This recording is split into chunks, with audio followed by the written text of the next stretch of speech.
Assalamu alaikum, chers frères et sœurs en islam. Tu penses à cette personne encore et encore.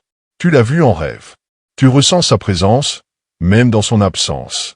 Et au fond de toi, tu te demandes, est-ce un signe? Est-ce réel? Ou suis-je en train de me faire des illusions? Écoute attentivement, car ce que tu vas entendre maintenant pourrait être ta confirmation divine. Peut-être que ce n'est pas juste un manque, pas juste un souvenir, pas juste une obsession. Peut-être que c'est Allah lui-même qui est en train de te dire. Oui, il pense à toi. Oui, il t'aime sincèrement. Et oui, ils reviendront. Ce n'est pas un hasard si tu es tombé sur cette vidéo. Et si tu restes jusqu'à la fin, tu comprendras pourquoi ton cœur refuse de tourner la page et pourquoi Allah ne l'a pas encore refermé. Prépare-toi, ce message pourrait tout changer.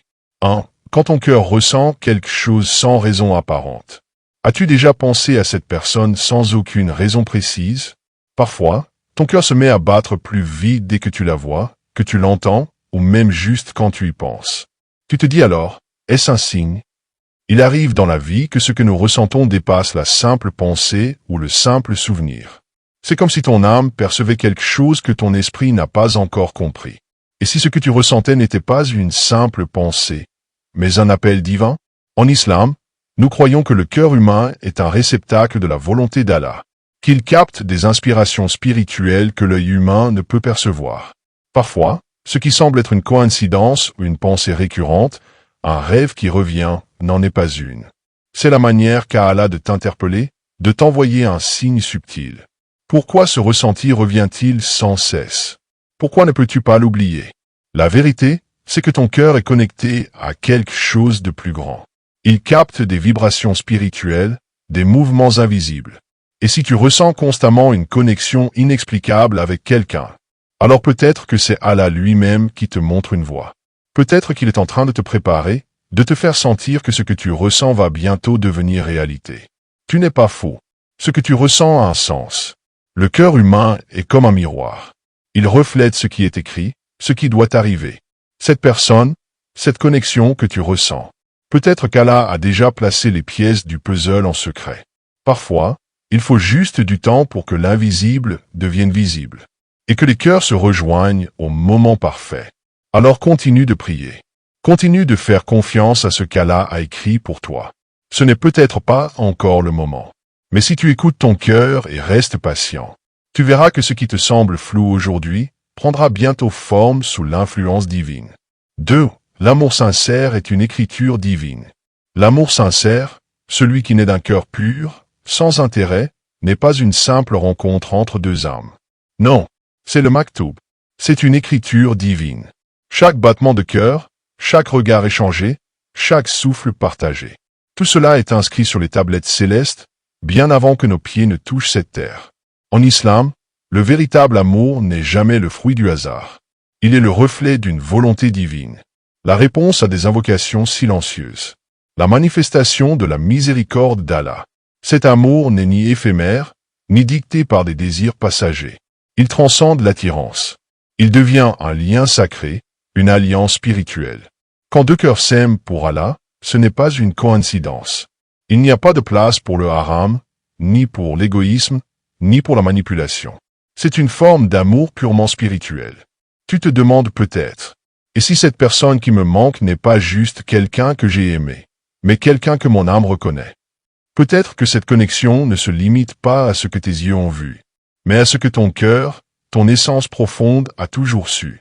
Peut-être qu'Allah a lié vos âmes dans un même destin divin, bien avant que vous ne vous rencontriez sur cette terre. Et en ce moment précis, tandis que ton cœur souffre du manque, peut-être qu'Allah t'envoie une paix intérieure.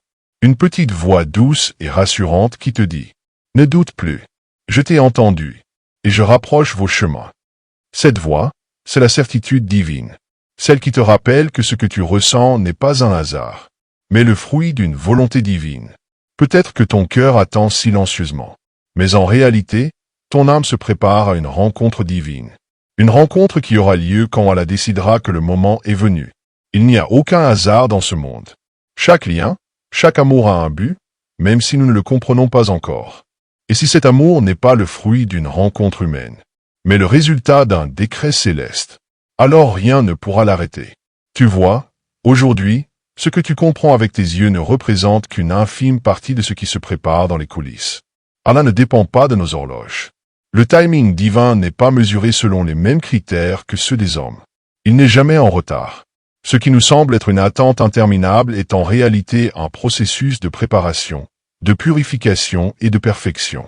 Pourquoi cela n'est-il pas encore arrivé? Peut-être qu'Allah sait que tu n'es pas encore prêt. Peut-être que ce n'est pas encore le moment, parce que toi ou l'autre personne avez encore besoin d'évoluer. Les cœurs doivent mûrir. Allah peut éloigner quelqu'un temporairement pour que chacun ait le temps de travailler sur soi, de grandir dans la patience, de se renforcer dans la foi. Cette période de distance n'est pas un signe de fin, mais plutôt une opportunité de se rapprocher du chemin qu'Allah a tracé pour toi. Ce n'est pas un échec, c'est simplement une phase d'évolution divine.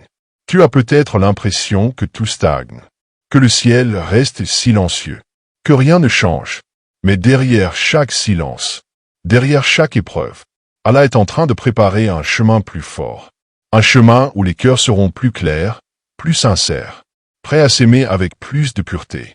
Ne pense pas que c'est fini. Ne te résigne pas. Ne laisse pas la frustration te faire douter. Parfois, Allah éloigne quelqu'un de nous pour que, lorsqu'il reviendra, son amour soit plus fort, plus sincère, avec une intention plus claire, plus pure. L'amour, dans sa forme la plus pure, a besoin de temps pour se forger, pour se purifier. Et cela s'applique aussi à toi, à ton âme. Le processus que tu vis en ce moment, c'est celui de la préparation divine. Alors prends un instant et souviens-toi de ceci. Peut-être que ce que tu attends est déjà en préparation. Peut-être que l'union que tu espères n'est pas encore là, mais elle est en train d'arriver. Elle se construit. Patience. Le plan d'Allah se révélera au moment parfait, même si aujourd'hui, tout te semble figé. 4. Les rêves et les signes ne sont pas anodins. As-tu déjà fait ce rêve où cette personne que tu désires profondément apparaît dans ton esprit comme si elle faisait déjà partie de ton monde, même avant de réellement l'avoir rencontrée? Ou peut-être vois-tu des signes, des synchronicités, des phénomènes qui semblent se répéter étrangement dans ta vie, presque trop évidents pour être de simples coïncidences? Que faire de tout cela? En islam, les rêves ne sont pas simplement des fragments de notre subconscient. Non, ils sont un reflet du monde invisible, une fenêtre sur une dimension plus profonde.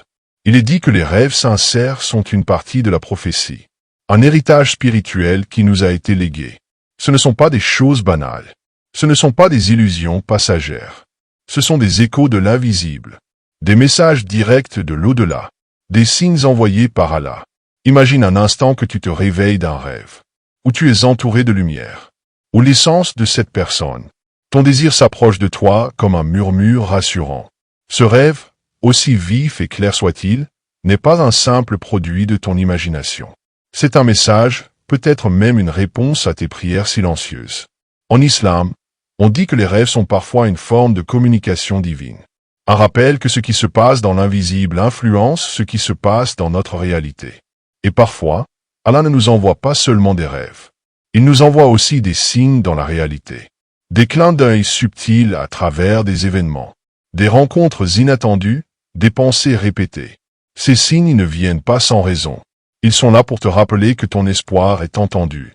Et parfois, Allah envoie un rêve, un ressenti, une intuition précise. Juste pour te confirmer. Oui, c'est réel. Oui, je t'écoute. Attends encore un peu. Les signes, tout comme les rêves, ne sont pas faits pour être ignorés. Si tu fais des rêves purs, lumineux, récurrents, qui te rappellent cette personne ou cette situation, peut-être que ton âme reçoit sa confirmation. Ce que tu ressens en silence, ce que tu attends avec espoir, se manifeste dans le monde spirituel, bien avant de devenir tangible dans ta vie. Ces rêves ne sont pas de simples illusions. Ce sont des prédictions divines, des confirmations cachées. Ils montrent que ce que tu désires est en préparation dans l'invisible, et que tu dois simplement attendre le moment parfait, où le destin se révélera pleinement à toi. Alors si tu as rêvé de cette personne, ou si tu as ressenti cette proximité divine, sache que ce n'est pas une coïncidence. Ces rêves et ces signes sont là pour te fortifier, pour te confirmer que ton désir est en train de s'accomplir.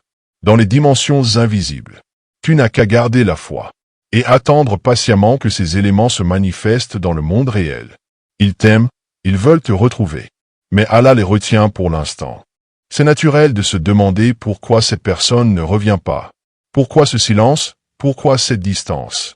Mais sache que ce n'est pas qu'ils ne veulent pas. Ce n'est pas qu'ils t'ont oublié. Leur cœur est peut-être aussi rempli de désirs, de pensées, de rêves.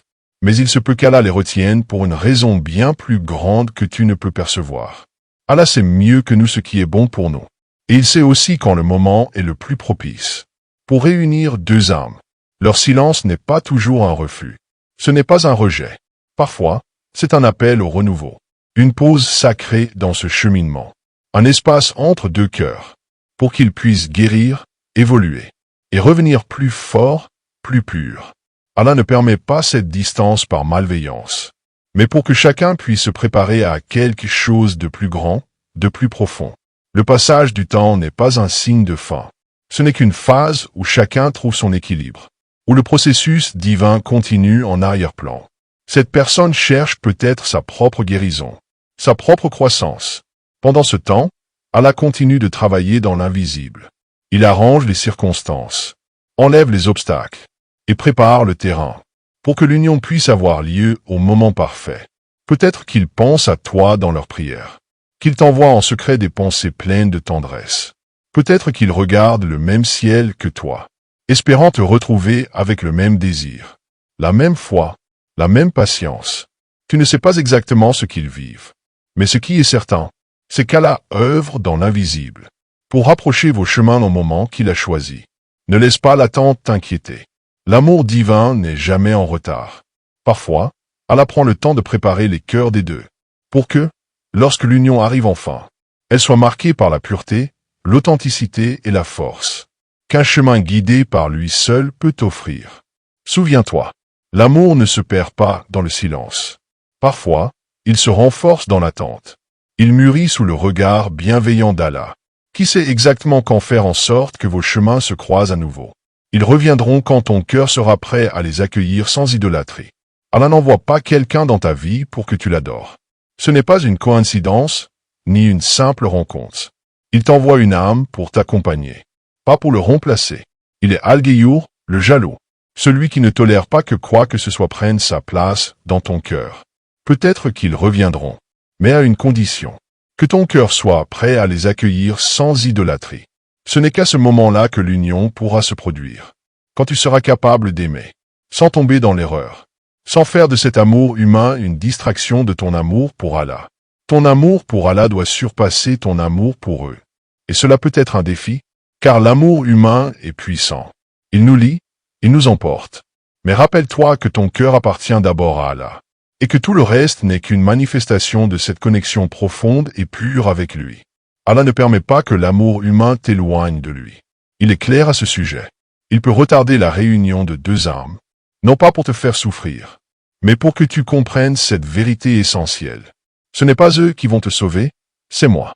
L'amour pour une personne ne doit jamais devenir un substitut à l'amour divin. Parfois, Allah permet que l'union soit retardée, pour que tu sois prêt à aimer cette personne, comme un complément, et non comme une addiction. Ce n'est que lorsque tu atteins cette compréhension, que tout commence à se débloquer. Le cœur s'ouvre, les âmes se reconnectent, et l'amour humain peut enfin être vécu dans sa pureté, sans empiéter sur ton amour pour Allah. Si tu attends ce retour, sois certain que ton cœur doit être libéré de toute idolâtrie, prêt à recevoir l'amour dans sa forme la plus authentique, dans son équilibre parfait avec le divin. Allah ne veut pas que tu t'égares. Il veut que tu vives cette union avec pleine conscience de sa présence, et que ce lien soit un moyen de te rapprocher encore plus de lui. Si tu es encore là, c'est que ce message a profondément touché ton cœur. Tu n'es pas seul. Ton cœur n'invente rien. Et parfois, à la place des signes silencieux dans nos vies, pour nous dire « Je t'écoute, j'ai entendu ton appel. Sois patient, car ce que je prépare est au-delà de ton imagination. » Alors ne doute pas, continue d'invoquer, continue d'espérer. Et surtout, prépare ton cœur, car si cette personne destinée, elle viendra. Souhaites-tu que je t'envoie plus de rappels comme celui-ci? Abonne-toi, active la cloche, et partage ce message avec une personne qui a peut-être aussi besoin de cette confirmation. Ce que tu ressens n'est pas une coïncidence. Ce que tu vis est peut-être le début d'un plan divin. Et Allah ne déçoit jamais ceux qui placent leur confiance en lui.